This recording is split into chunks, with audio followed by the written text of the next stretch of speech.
नमस्कार, अन्नपूर्णा रेसिपी या चॅनलवर आपले मनपूर्वक स्वागत। आज आपण करणार आहोत पालकाची वडी। ही रेसिपी अतिशय झटकीपट होणारी आहे। आता सुरुवातीला आपण जे बेसन पीठ आहे ते घेऊन घेऊ। आता मी त्यात धना पावडर टाकली, त्यानंतर थोडी हळद टाकली, त्यात अर्धा चमचा मी तिखट टाकलेले आहे आणि थोडी जिरा पावडर टाकली आणि थोडे मीठ टाकलेले आहे। आता हे मिश्रण व्यवस्थित हलवून घ्यायचे आपण। असे व्यवस्थित हलवून झाल्यानंतर त्यात आपण थोडे थोडे पाणी टाकत जायचे आणि ते आपल्याला हलवत जायचे आहे। म्हणजे असं जसे आपण ते भज्यांचे पीठ भिजवतो तसेच ते भिजवायचे आहे, पण थोडे घट्ट ठेवायचे आहे। त्यानंतर आपण पालकाची पानं घ्यायची आहेत, ती स्वच्छ 2-3 पाण्याने धुवायची।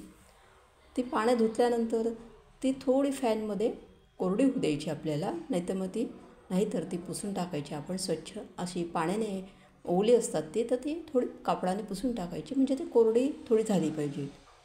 त्यानंतर त्याला आपण एक पानाला असं ते आपण जे मिश्रण तयार केलेलं आहे डाळीच्या पिठाचं ते लावत जायचे आपण आणि त्याच्यावर ते एक पान आपण ठेवायचं आहे।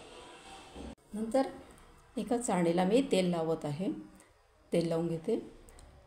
तेल लावल्यानंतर त्यावर ते जे आपण पानं आहेत ते पानं डाळीचे पीठ लावलेले जे पानं ते ठेवलेले आहे वाफवण्यासाठी।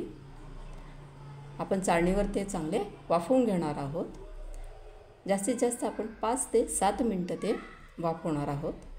त्या चाळणीवर आपण पानं ठेवले, पण ते असे थोडेसे फोल्ड करून घ्यायचे, म्हणजे त्याची घडी करून घ्यायची डबल अशी, कारण आपल्याला त्याचे काप करावे लागतील ना म्हणून। आता ह्या पातेल्यामध्ये मी 3 ग्लास पाणी टाकलेले आहे आणि हे पातेलं थोडं पूर्ण भरायचं नाही आहे, थोडंसं तरी खाली राहू द्यायचं आहे आपल्याला, कारण त्याच्यावर आपल्याला चाळणी ठेवायची आहे। कारण ते उकळल्यानंतर खाली पडायला नको म्हणून ते थोडं खाली राहू द्यायचं, पातेलं पूर्ण नाही भरायचं। आता त्यावर आपण चाळणी ठेवणार आहोत, पण ते पाणी चांगलं गरम झाल्यानंतर त्याला वाफ आल्यानंतरच ती चाळणी आपल्याला त्याच्यावर ठेवायची आहे। मग त्यावर नंतर आपण डिश झाकून दिलेली आहे, डिश झाकलेली आहे आणि गॅस जो आहे तो मध्यम फ्लेमवर ठेवलेला आहे। 5 ते 7 मिनटं फक्त ते आपल्याला वाफवायचे आहेत। आता हे आपले अतिशय छान असे वाफवलेले आहेत, मस्त झालेले आहेत आता ते। आता आपण तवा ठेवलेला आहे, तवा ठेवून आपण त्याच्यावर थोडेसे तेल टाकून घ्यायचे आहे, सर्वत्र पसरवून घ्यायचे मस्त तव्यावरती आणि तव्यावर ते फक्त आपल्याला फ्राय करायचे आहेत। थोडेसे तव्यावरती तेल टाकून आपल्याला ते फक्त कुरकुरीत होईपर्यंत करून घ्यायचे आहेत। त्याचा असा थोडा ब्राऊन कलर तयार होईल, त्याला ब्राऊन कलर आला की झाले ते व्यवस्थित। अशा पद्धतीने आपली कुरकुरीत अशी पालकाची वडी तयार झालेली आहे। ही वडी अळूवडीपेक्षा सुद्धा छान लागते।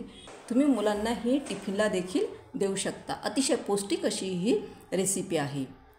माझी ही रेसिपी जर तुम्हाला आवडली असेल तर ह्या व्हिडिओला लाईक करा आणि जास्तीत जास्त जणांपर्यंत ही रेसिपी शेअर करा, सबस्क्राईब करा। थँक्यू।